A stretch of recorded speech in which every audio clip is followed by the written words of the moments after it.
Glycolysis, the pathway to energy.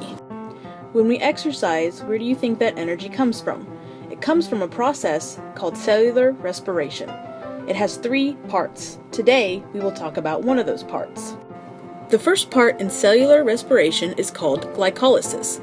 This involves taking a molecule of glucose and converting it into a molecule called pyruvate.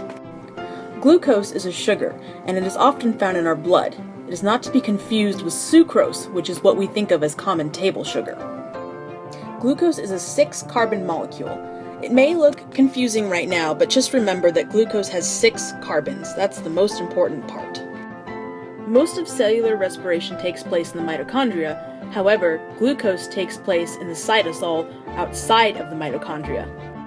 Now let's get into the 3 phases involved in glycolysis. The first phase is called investment. We call the first phase investment because ATP, the energy molecule, must be invested to start the glycolysis process. It's important to remember that in the first phase of glycolysis, 2 ATP molecules are used up. So far, we have a negative ATP balance. In phase 2 of glycolysis, the 6-carbon sugar is cleaved or cut in half to form 2 3-carbon sugars with a phosphate group attached.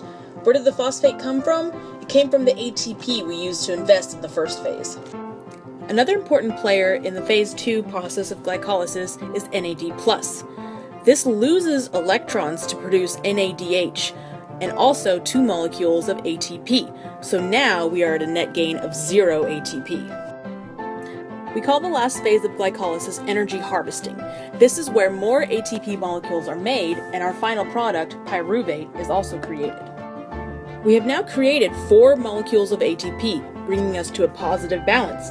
But in the first phase, remember that we also invested 2 ATPs to get the process started, bringing us to a net balance of 2 ATPs for every glucose molecule in glycolysis. This picture should help you sum up glycolysis. We start with a 6-carbon molecule of glucose and end with 2 3-carbon molecules of pyruvate. We also use up 2 ATP molecules but generate 4 ATP molecules in return for a net gain of 2 ATP per 6-carbon glucose. You may be asking what happens after glycolysis. That depends. If there's oxygen present, it will go into aerobic respiration. Aerobic just means there's oxygen present. If there's no oxygen present, then pyruvate will go into anaerobic respiration, meaning no oxygen. When oxygen isn't present, pyruvate can do one of 2 things. It can either become lactate or it can become ethanol. You may be familiar with ethanol when you see it at the gas station as being part of some gasolines for your car. In the absence of oxygen, some bacteria can undergo fermentation. This process does not use oxygen and converts pyruvate into ethanol. This is one of the steps in how bread and beer are made. The other fate of pyruvate when oxygen isn't involved is lactate. You may be familiar with lactate when you exercise for a long period and your muscles ache afterwards. Since your muscles are not getting enough oxygen, lactate is produced. This accounts for the sting you feel the next day when lactate is then converted into lactic acid. To summarize, pyruvate has 3 fates. In the presence of oxygen, it will continue on with aerobic respiration and move into the Krebs cycle. Without oxygen, it will undergo fermentation and become ethanol in bacteria or lactate in animal cells.